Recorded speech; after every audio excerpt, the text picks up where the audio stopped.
is a 1973 Raleigh Sports. I'm estimating the date based on a code that was stamped on the 3-speed Sturmey Archer internally geared hub. All of those Sturmey Archer hubs have a date stamp on them, and this bike came with a hub stamped 1973. This is a super cool bike with a fairly interesting story. This bike was found in a landfill. My brother-in-law picked this out of a landfill and sent me a picture and said, "Hey, is this a bike that you want?" I took one look at the bike and said, yes, absolutely save that bike. I had recently restored a very similar bike, and for one thing, these Raleigh R nuts sell on eBay for probably more than this bike is actually worth. Maybe that's a slight exaggeration, but there's several nuts on the bike with the Raleigh R logo, and they're a little bit hard to come by, so they actually have some value. I built this bike up to be ridden. It's definitely not an original restore. There's a few things that we upgraded and a few things that had to be totally rebuilt. Most significantly, the wheels have been rebuilt. They were rebuilt using the 26 by 1 3/8 rim and tire size. This was a common size on English 3-speeds, not so much used today. I replaced this 3-speed hub. It originally had a very similar hub, only it had a coaster brake. This version is the Sturmey Archer AW, which is a freewheel version. It's an interesting thing with these old Sturmey Archer's hub. That's an oil port, and the internal gears of this hub just require periodic oil. So maybe once every couple of years you could open up that port and just put a couple drops of oil is all it needs to keep this thing running. In fact, I've read online that the AW has sort of taken on a reputation as standing for always works. This particular hub is from 1960. Today it's 2023, and I did pull this completely apart to overhaul it, and I'm not even sure I needed to. When I got inside that, the inside of this hub was immaculate. So I just cleaned it out any more that I could, oiled everything back up, and put it back together. I did have to find some new cabling. The cabling had been destroyed. This Sturmey Archer cable pulley was a little bit of a challenge to find. I actually had that shipped in from a bike shop that specializes in Raleighs in Greece. And he had the appropriate pulley, found it on eBay, and it's cabled up all the way to the original 3-speed shifter. The faceplate with the 1, 2, 3 gears labeled on here had cracked and fallen off, but mechanically it's in fine condition. Again, cleaned this out and just added a few drops of oil,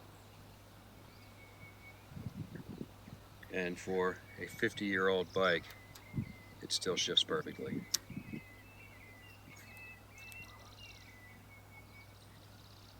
Because we went from a coaster brake to a freewheel, I had to add some rim brakes.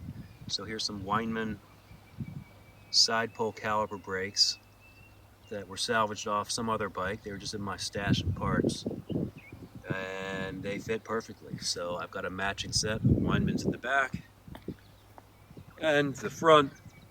These are not the original front brakes. These seem like a nice little upgrade to the brakes that came on the bike. Also upgraded the brake levers. The brake levers that came on these Raleighs were some sort of self-adjusting mechanism that never seems to work right. And while you can kind of mess around and take that self-adjusting mechanism out or disable it, it really just never seems to work.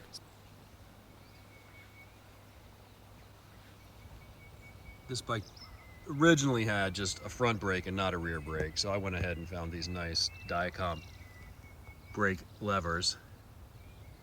So we've got matching for the front and back. And I actually just lucked out that it has this red accent that matches the red spoke nipples. I love this little Raleigh bracket to mount a lamp. He cleaned up, super nice, and it looks really cool.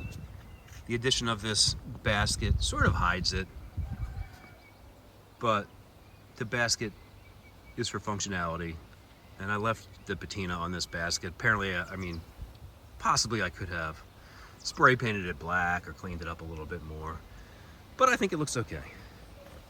There was tons and tons of rust on this bike.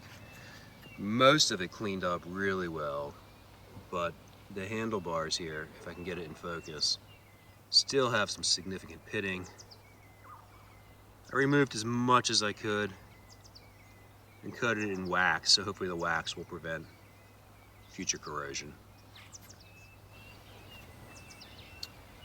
The handlebar diameter is not a standard, nor are the Raleigh Run hub and all of these R nuts and the actual bottom bracket, which is hidden behind the chain ring.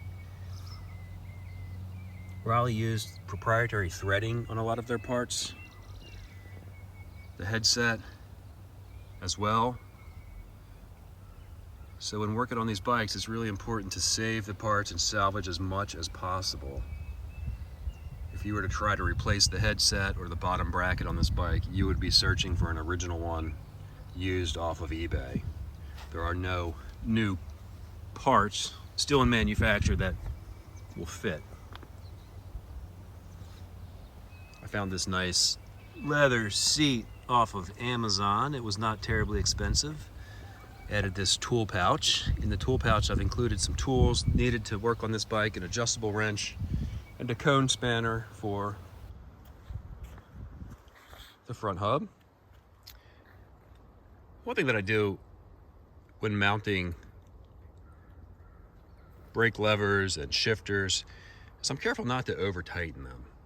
There's no reason for these to be super tight, and it's nice that with enough pressure you could move these. They're tight enough they're not going to move on their own, but if a rider wanted to switch to the adjustment mid-ride, or if you wanted to flip the bike upside down to change a flat tire, you can easily push this lever down a little bit so that it won't be in the way, or move it to your desired position while riding. Check out how beefy this kickstand is. It is a clamp-on kickstand,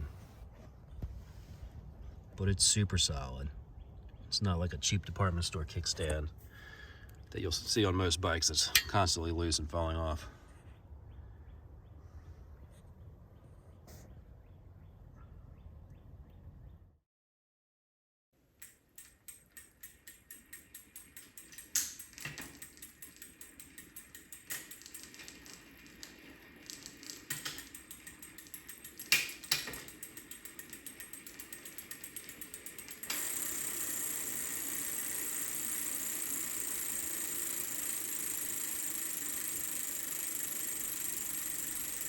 This bike was a tremendous amount of fun. I learned so much about English 3-speeds and Sturmey Archer hubs. Really looking forward to using this knowledge on future builds. I could go on forever on this bike, but I gotta end this video somewhere. Adios.